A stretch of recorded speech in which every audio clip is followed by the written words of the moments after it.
আমরা সিরাজগঞ্জ শহর থেকে আসছিলাম।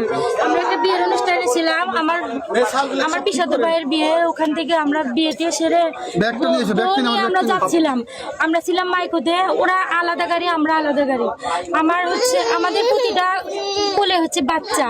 আমরা সবচেয়ে মেয়ে মানুষ ছিলাম, কোনো ছেলে মানুষ ছিল না। কতজন ছিলেন আপনারা? আমরা ছিলাম প্রায় 3, 3, 6, 7, 8, 9, 10 জন এরকম আর কি। ছেলে ছিল 7 জন। প্রথম সিটে বসছিল আমার একটা ভাইয়ের বউ। সে পোশাক বুঝি হিন্দু। সে অসুস্থ হয়ে গেছে, তার মাথায় আঘাত লাগছে।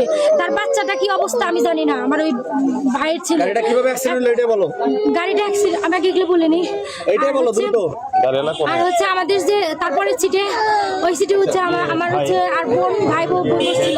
প্রতিটা বলে সন্তানদের কিছু হয় না। এই বাচ্চাগুলা ঈশ্বরের আশীর্বাদে ভালো আছে, সৃষ্টিকর্তার আশীর্বাদে খুব ভালো আছে। কিন্তু এখন এই অসুস্থ হয়েছে আমার ভাই বউ। সে প্রচন্ড আঘাত পাইছে মাথায়। আর আমার আর একটা ভাই বউ। আর উনি আমরা একটু কথাবার্তা বলতেছিলাম সবাই মিলে, একটু যেমন বিয়ে বাড়ির কথাবার্তা বলে আর কি। আর উনি হয়তো ওই যে গাড়ির চালক, সে আমাদের কথা হয়তো ফলো করছিল। সে হয়তো একটু আনমনা ছিল, আমি জানি না। গতি কি বেশি ছিল গাড়ির?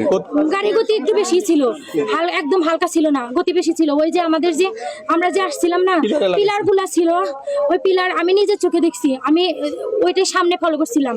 ওই যে পিলার গুলো যে ছিল না, ওই পিলারের সাথে প্রথমে গাড়িটা ধাক্কা লাগে। মানে গতিটা ব্যাপারে ছিল, মানে অতিরিক্ত পরিমাণ গতি ছিল। গতিটা অনেক ছিল। আর এখানে কন্ট্রোল করতে পারেনি, পরে সরাসরি খাদে চলে গেছে। মোটটা ঘোরাচ্ছিল খুব স্পিডে, কিন্তু তখনই ওই পিলারের সাথে যখন লাগে, তখনই আমাদের গাড়িটা গাছের সাথে লাগে। গাছের সাথে না, ওটার সাথে লাগে, এই যে ভিতরে চলে যায়, যে এখানে ক্ষেতের ভিতরে। পরে কি এলাকার মানুষ আপনাদের উদ্ধার করে? যে এখানে একটা বাড়ি, এই বাড়ির সব লোকজন এসে আমাদের উদ্ধার করে।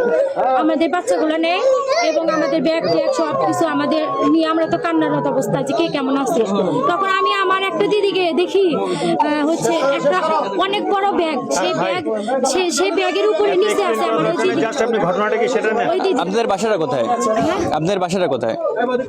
আমাদের বাসা সিরাজগঞ্জ। এখানে কোথায় যাচ্ছিলেন? এখানে আমরা নাটোর যাচ্ছিলাম। নাটোর যাওয়ার পথে দুর্ঘটনা ঘটছে।